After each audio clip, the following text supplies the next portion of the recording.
በአፍሪካው ቀንድ አንድ አደገኛ የጦርነት ደመና እያንዣበበ ነው። ቱርክ፣ ግብፅና ሳውዲ አረቢያ ከኳታር ጋር በመሆን እየመከሩ ነው።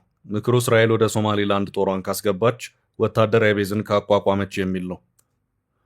ካይሮ የነበረው ምክር ወደ ዶሃ አምርቷል። በሀገራቱ እጀባ የልብ ልብ የተሰማቸው የሶማሊያው ፕሬዝዳንት ሐሰን ሼክ መሐመድ እስራኤልን እንዋጋለን ብለዋል። በመግቢያችን ላይ የተከታተላችሁት ከዚሁ ጋር የተያያዘውን ነው። ይዘነዋል።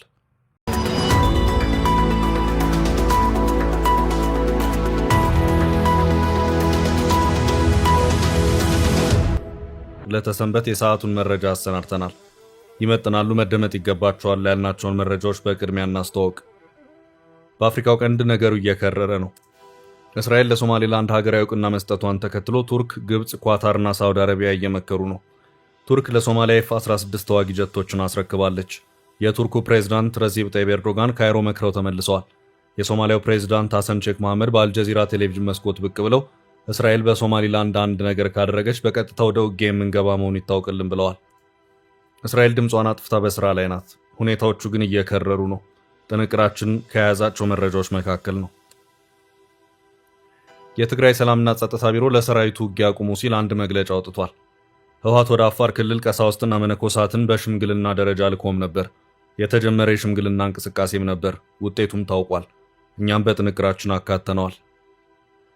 በተቃውሞ ፖለቲካ የሚታወቁት አቶ ልደቱ አያሌው የምርጫ አቀባ አይጠቅምም ሲሉ አነጋጋሪ መልእክት አስተላልፈዋል። ልደቱ ይህን ያሉት በሞጋች ተሳትፏቸው የሚታወቁት የምክር ቤት አባሉ ደሳለኝ ጫኔ በመጪው ምርጫ እንደማይወዳደሩ ከገለጹ በኋላ ነው። ይዘነዋል። ሶማሊላንድ ለእስራኤል ወደብ መስጠት የሚለው ጉዳይ ክፍት መሆኑን ተናገረች። ፕሬዝዳንቱ አብዱራሂም መሐመድ አብዱላሂ ባሳለፍነው አርብ ዕለት ከእስራኤል የንግድ ግንኙነት ለመፈራረም ጉዳዮችን እየጨረሱ መሆኑን ገልጸው በተለይ ለአንድ የእስራኤል ካምፓኒ ወደብ ሊሰጥ እንደሚችል ጠቁመዋል።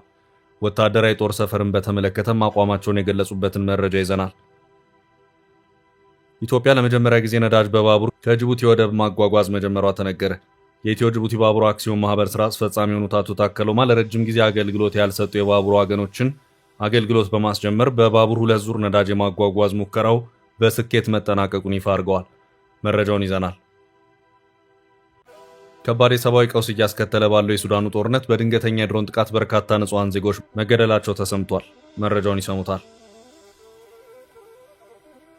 ኢትዮጵያ ውስጥ በህፃናት ላይ የሚፈጸሙ ከባድ ጥሰቶች፣ ግድያ፣ የአካል ጉዳተኝነት፣ ጾታዊ ጥቃት፣ ጠለፋና የሰብአዊ አቅርቦት መከልከል አሳሳቢ ደረጃ ላይ መድረሳቸውን የተባበሩት መንግስታት የህፃናት መብቶች ኮሚቴ ገለጸ። አስደንጋጭ ነው የተባለለትን ሪፖርት በጥንቅራችን አካተናል። እስከ ፍጻሜው አብራችሁን ቆዩ። የምንለቃቸው ዕለታዊ ትኩስ ዜናዎች እንዲደርሷችሁ ላይክ፣ ሼር፣ ሰብስክራይብ ማድረግ እንዳትረሱ። ትግራይ ለጦሩ የተላለፈው ጥሪ፣ በሚስጥር የተያዘው ሽምግልና። ሰሞኑን የህወሓት ታጣቂዎችና ህወሓትን እፋለማለሁ በማለት ወደ አፋር በረሃ የገቡት የሐራ መሬት ታጣቂዎች በራያ አቅጣጫ ውጊያዎችን ሲያደርጉ የቆዩ ሲሆን በትላንትናው ዕለት ምሽቱን የትግራይ ሰላምና የጸጥታ ቢሮ አንድ መግለጫ አውጥቷል። መግለጫው የህወሓትን ታጣቂዎች ለሚፋለመው ኃይል የቀረበ ጥሪ ነው። የተወሰኑ የቀድሞ የህወሓት ተዋጊዎች ከታጣቂ ኃይሎቹ አፈንግጠው የራሳቸው ተዋጊ ኃይል የመሰረቱ መሆኑ የሚታወስ ነው። ሁኔታው በትግራይ ፖለቲካ ውስጥ የራሱን አሉታዊ ተጽዕኖ እያሳደረ ነው። የህወሓት ታጣቂዎች እነዚህን ታጣቂዎች ለማጥፋት ተደጋጋሚነት ያላቸው ብርቱ ሙከራዎችን ቢያደርጉም አልተሳካላቸውም።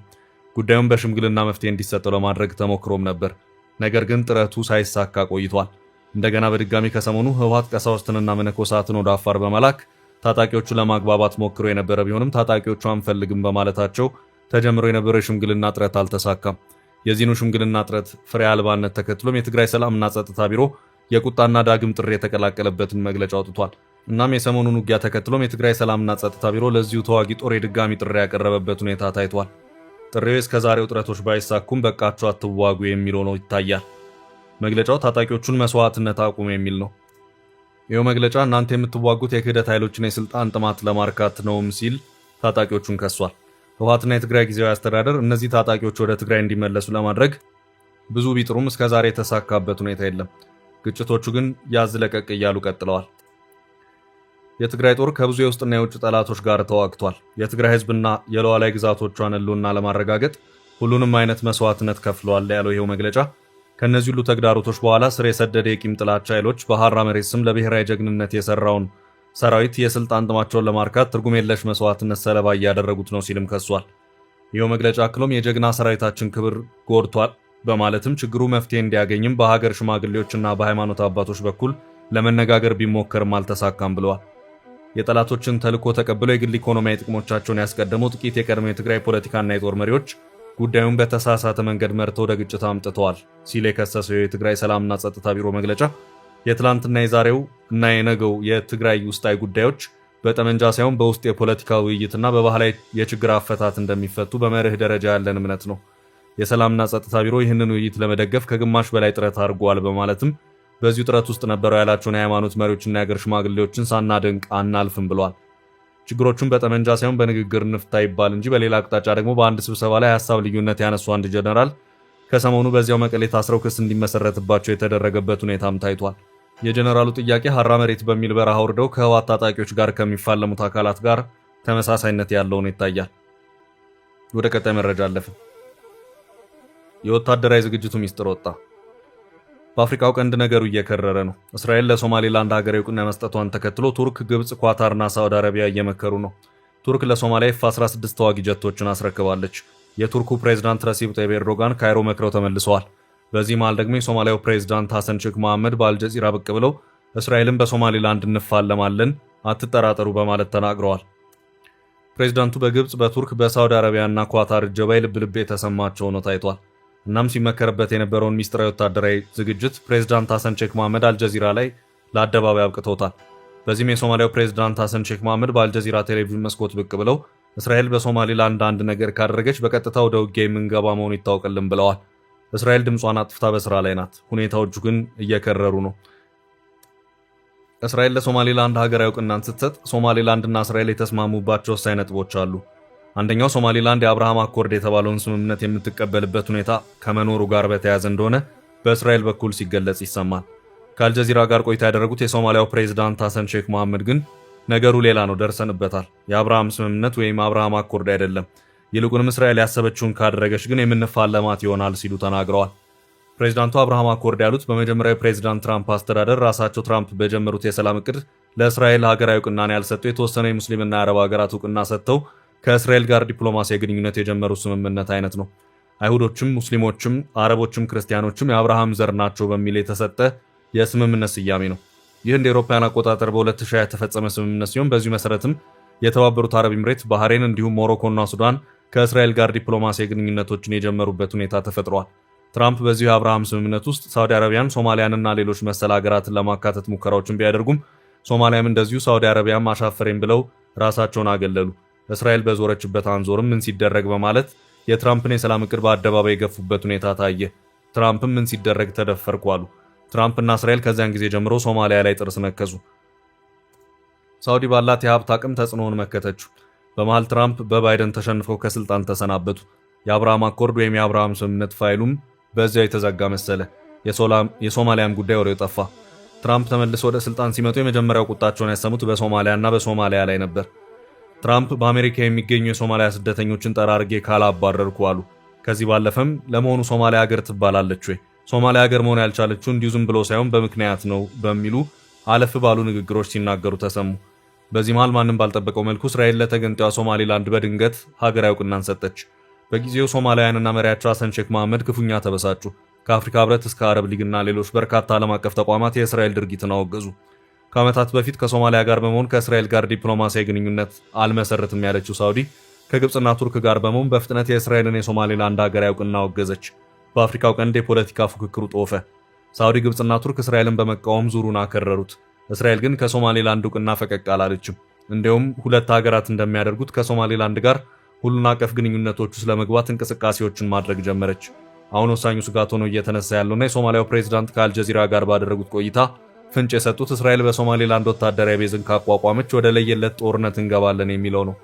ፕሬዝዳንቱ ከቅርብ ጊዜያት ወዲህ ከጎናቸው አለን በሚሉት ቱርክ፣ ግብጽና ሳውዲ አረቢያ የልብ ልብ የተሰማቸው ይመስላል።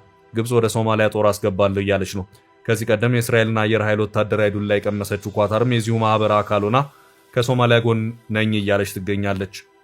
ቀደም ብሎም ከሶማሊያ ጋር ጠንካራ ግንኙነት የነበራት ቱርክ እስራኤል ለሶማሌላንድ ሀገራዊ እውቅና በመስጠቷ ክፉኛ ተናዳለች።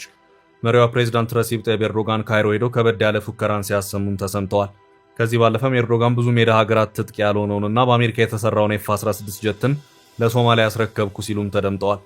በእነዚህ አጀቦች የልብ ልብ የተሰማቸው የሶማሊያው ፕሬዝዳንት ሐሰን ሼክ መሐመድ ከአልጀዚራ ቴሌቪዥን ጋር በነበራቸው ቆይታ እስራኤል ወደ ሶማሌላንድ የተጠጋችውና ሀገራዊ እውቅናን የሰጠችበት ዋነኛው ምክንያት የአብርሃም አኮርድ ጉዳይ ሳይሆን ወታደራዊ ቤዝ ማግኘት ነው ያሉት ፕሬዝዳንቱ አክለውም ለመሆኑ እስራኤል በሶማሊያ ወታደራዊ ቤዝን ለማግኘት የፈለገችው ለምንድን ነው ሲሉም ጠይቀዋል። አክለውም ለመሆኑ ይሄ ቤዝ የተፈለገው የቱሪስት ማዕከልን ለመገንባት ነው ሲሉ የጠየቁት ፕሬዝዳንቱ የተፈለገው ሚሊተሪ ቤዝን ለማቋቋም ነው፣ ይሄ ቤዝ ደግሞ የሆነ አካልን ለማጥቃት ስለተፈለገ የሚቋቋም ነው ሲሉም ማብራሪያቸውን ሰጥተዋል። እስራኤል በዚህ መልኩ ወታደራዊ ቤዝን ለማቋቋም ወደ ሶማሌላንድ የምትገባ ከሆነ ግን ባለን አቅም ሁሉ እንፋለማታለን፣ ራሳችንንም እንከላከላለን ሲሉ ተናግረዋል። ወደ ቀጣይ መረጃ አለፍ። ልደቱ ስለ ደሳለኝ ጫኔ ከምርጫው መውጣት። በተቃውሞ ፖለቲካ የሚታወቁት አቶ ልደቱ አያሌው የምርጫ አቀባ አይጠቅምም ሲሉ አነጋጋሪ መልእክት አስተላልፈዋል። ልደቱ ይህን ያሉት በሞጋች ተሳትፏቸው የሚታወቁት የምክር ቤት አባሉ ደሳለኝ ጫኔ በመጪው ምርጫ እንደማይወዳደሩ ከገለጹ በኋላ ነው። ልደቱ በትላንትናው ዕለት በይፋዊ ትስስር ገጻቸው ባሰፈሩት ረጅም መልእክት የሚጠቅመን ዘርፋዊ ተሳትፎ እንጂ አጠቃላይ ምርጫ አቀባ ወይም ቦይኮቲንግ አይደለም ብለዋል። ከሁለት አስርት ዓመታት በላይ በተቃዋሚ ፓርቲ አመራርነት ተጠቃሽ ከሆኑት ፖለቲከኞች መካከል አንዱ የሆኑት አቶ ልደቱ አያሌው በዚህ መልእክታቸው ህዝቡ የመራጭነት ካርዱን በእጁ ከመያዙ በፊት አስቀድሞ ከምርጫ ሂደት ራስን ማግለል መንግስትን የሚጠቅም በአንጻሩ የተቃዋሚውን ጎራ ትግል የሚጎዳ ከባድ ስህተት ይሆናል የሚል ነው ብለዋል። ይህን አቋም ተቃዋሚዎች በምርጫው ይሳተፉ ወይስ ሳይሳተፉ በሚባለው ጠባብ የክርክር አውድ ውስጥ የሚወድቅ አይደለም ያሉት አቶ ልደቱ ምክንያቱም የኔ አቋም ከአጠቃላይ ምርጫ ተሳትፎ ራስን ማቀብን የሚቃወም ሲሆን የተጠና ዘርፋዊ ተሳትፎን ማድረግን ግን ይደግፋል። የተጠና ዘርፋዊ ተሳትፎ ማለት በሂደቱ ገብቶ መሳተፍንና የምርጫው ሂደት ነፃና ፍትሃዊ ያለመሆኑ በተግባር ሲረጋገጥ ከሂደቱ አቋርጦ መውጣትን ጭምር የሚያካትት ነው ሲሉ አመልክተዋል። ከወቅቱ የሀገራችን ተጨባጭ ሁኔታ አንጻር የተጠና ዘርፋዊ ተሳትፎ ማድረግ ከሌሎቹ አማራጮች የተሻለ ጠቀሜታ አለው ብዬ ስለማምን ተቃዋሚዎች በምርጫው ስለሚኖራቸው ሚና የሚቀርበው ክርክር በምርጫው ይሳተፉ ወይስ ሳይሳተፉ ከሚል የጠበበ ክርክር ይልቅ ሚናቸው ዘርፋዊ ተሳትፎ ወይስ አጠቃላይ ቀባ የሚል ቢሆን ይሻላል እላለሁ ሲሉ አመልክተዋል። ልደቱ ይህን ያሉት የአብን ተወካዩ ደሳለኝ ጫኔ ከምርጫው ራሳቸውን እንዳገለሉ ከገለጹ በኋላና ነገሩ እያነጋገረ ባለበት ነው። ደሳለኝ እጩ ላለመሆን የወሰኑት ነፃ ሰላማዊና ፍትሃዊ ምርጫ ለማካሄድ የሚያስችል ምቹ መደላድል እንደሌለ በማመንና በህዝብ ተወካዮች ምክር ቤት ተጨማሪ 5 ዓመታት በመቆየት ለህዝብ የሚያበረክቱት የረባ ጥቅም እንደማይኖር በመግለጽ መሆኑ አይዘነጋም። በሌላ በኩል መጪውን ምርጫ በተመለከተ ስጋት የተጫናቸው ጥያቄዎች ባለፈው ማክሰኞ በፓርላማ ቀርበው ለነበሩት ጠቅላይ ሚኒስትር አብይ አህመድ ቀርቦላቸው ነበር። ጠቅላይ ሚኒስትሩ በምላሻቸው የዘንድሮ ምርጫ ሰላማዊ፣ ፍትሃዊ፣ አካታችና ከባለፈው ምርጫ በሁሉም መስፈርት የተሻለ እንዲሆን አበክረን እየሰራን ነው ብለዋል። አንዳንዶች ሰግታቸዋል። ለኢትዮጵያ ህዝብ መልሴ በውጤት ነው። የኔ እምነት ይህ ፓርላማ አሁን ካሉ 5 እና 10 ሰዎች በ5 እና 10 እጥፍ ያደገ ድምጾች ይሰማሉ ብዬ አምናለሁ እፈልጋለሁ ሲሉ አብይ ለፓርላማ አባላት ተናግረዋል። ሶማሊላንድ ለእስራኤል ወደብ ልትሰጥ ነው። ሶማሊላንድ ለእስራኤል ወደብ መስጠት የሚለው ጉዳይ ክፍት መሆኑን ተናገረች። ፕሬዝዳንቱ አብዱራሂም መሐመድ አብዱላሂ ባለፈው አርብ ዕለት ከእስራኤል ጋር የንግድ ግንኙነት ለመፈራረም ጉዳዮችን እየጨረሱ መሆኑን ገልጸው በተለይ ለአንድ የእስራኤል ካምፓኒ ወደብ ሊሰጥ እንደሚችል ጠቁመዋል። ፕሬዝዳንቱ ፓርቲያቸው ለእስራኤል ወደብ የማይሰጡበት ምንም ምክንያት እንደሌለ ነው ያረጋገጡት። ፕሬዝዳንቱ የሶማሊላንድ ቁልፍ ስትራቴጂያዊ ስፍራን ያነሱ ሲሆን ሁቲ በእስራኤል መርከቦች ላይ ጥቃት የሚፈጽምበት የቀይ ባህር መተላለፊያ ዓለማችንን 12 በመቶ ንግድ የሚያሳልጥ መሆኑን አብራርተዋል። ፕሬዝዳንቱ ይህንን ንግግር ያደረጉት በዓለም መንግስታት የዱባይ ሰሞነኛ ስብሰባ ላይ ከተካፈሉ በኋላ ነው። ፕሬዝዳንቱ ለእስራኤል ሚዲያ ቻናል 12 በሰጡት ቃል ሶማሊላንድ በማዕድን የበለጸገች ሀገር መሆኗን ጠቅሰው ለማንኛውም የእስራኤል ኢንቨስትመንት ሀርጌሳ በሯ ክፍት መሆኑን ገልጸዋል። ራስ ገዟ ሶማሊላንድ ነዳጅን ጨምሮ የተፈጥሮ ጋዝና መጠነ ሰፊ የሆነ የእንስሳት ሀብት እና ለግብርና የሚሆን ሰፋፊ መሬቶችን ማቅረብ እንደምትችልም አብራርተዋል። የእስራኤል ቢዝነስ ሰዎች እንዲመጡ እናበረታታለን ሲሉ ለኢንቨስተሮች የወደብ አማራጭ የመስጠት በሩ ክፍት መሆኑን ገልጸዋል። ከወራቶች በፊት የእስራኤልን እውቅና ተከትሎ የሶማሊላንድ ባለስልጣናት ሀርጌሳ ለእስራኤል የባህር ኃይል የጦር ሰፈር ልትሰጥ እንደምትችል ገልጸው ነው። በዚህ ጉዳይ ጥያቄ የቀረበላቸው ፕሬዝዳንቱ ጉዳዩ የሚወሰነው እንደ ስምምነታችን ነው ብለዋል። ቻናል 12 የሀርጌሳ የውጭ ጉዳይ ሚኒስቴር ዴቃ ቃሲምን በመጥቀስ ሶማሊላንድና እስራኤል በወታደራዊ ጦር ሰፈር ጉዳይ መነጋገራቸውን አንስቶ ለፕሬዝዳንቱ ጥያቄ አቅርቧል። ፕሬዝዳንቱ ሁለቱ ሀገራት በቅድሚያ አንዳቸው በአንዳቸው ሀገር ኤምባሲዎችን እንደሚከፍቱና ከዛ መልስ የሚደረገው ስምምነት የጦር ሰፈሩን ጉዳይ የሚመልስ መሆኑን አረጋግጠዋል። በተለይ ስትራቴጂክ የሆነችው የበርበራ ወደብ አሜሪካ ጭምር የጦር ኃይሏን ለማስፈር የምትፈልግባት ናት። በርበራ በወደብና በአየር ማረፊያ ያላት ቁመና በአሁኑ ጊዜ በቀጥታ ወደ ስራ መግባት የሚያስችል ሲሆን አብዛኛው የበርበራ ወደብ ንብረት የኤምሬቱ ዲፒ ወርልድ ይዞታ ነው። ኤምሬቶች በርበራ ላይ ለወታደራዊ አቅም የሚሆኑ መሰረተ ልማቶችን ገንብተው ያጠናቀቁ ሲሆን ለጦር መርከቦች ማቆሚያ፣ ጥልቅ የባህር ውስጥ ማቆሚያ፣ ዘመናዊ ወታደራዊ ወደብ መሰረተ ልማቶች የተጠናቀቁበት ነው። የጦር ጀቶችና ድሮኖች መንደርደሪያና ማረፊያን ያካተተ ግንባታ በርበራ ላይ የተጠናቀቀ ነው። በርበራና ወታደራዊ አቅም በአሜሪካኖችና እስራኤል ድጋፍም የተደረገለት መሆኑ ይናፈሳል። የበርበራ አየር ማረፊያ 4 ኪሎ ሜትሮችን የሚረዝም ሲሆን ይህም አየር ማረፊያውን በአፍሪካ ረጅሙ ያደርገዋል። በታሪክ አጋጣሚ የአሜሪካ ጠፈር ምርምር ተቋም ናሳ ማረፊያውን ተከራይቶ የነበረ ሲሆን ለጠፈር መንኮራኩር ማረፊያነትም ተጠቅሞበታል። በቀጣይ መረጃ ነዳጅ በባቡር መጓጓዝ ጀመረ። ኢትዮጵያ ለመጀመሪያ ጊዜ ነዳጅ በባቡር ከጅቡቲ ወደ ማጓጓዝ መጀመሯ ተነገረ።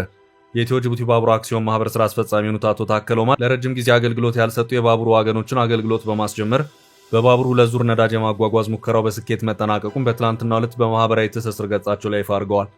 ስራ አስፈጻሚው ነዳጅ ከጅቡቲ የሚያመላለሱ የባቡር መሰረተ ልማት ግንባታ ያሳዩ ምስሎችን አያይዘዋል። ነዳጅ በባቡር ለማጓጓዝ የመጀመሪያው ሙከራም በስኬት መጠናቀቁን ያመለከቱት አቶ ታከለ አክሲዮን ማህበሩ አገሪቱ ከውጭ የምታስገባው ነዳጅ በባቡር የማጓጓዝ ስራውን ሙሉ በሙሉ ከመጀመሩ በፊት በሁለት ዙር የተከናወነ የማጓጓዝ ሙከራ የባቡር ትራንስፖርቱን የደህንነት መረጃዎች ለመፈተሽ ያስችላል ብለዋል።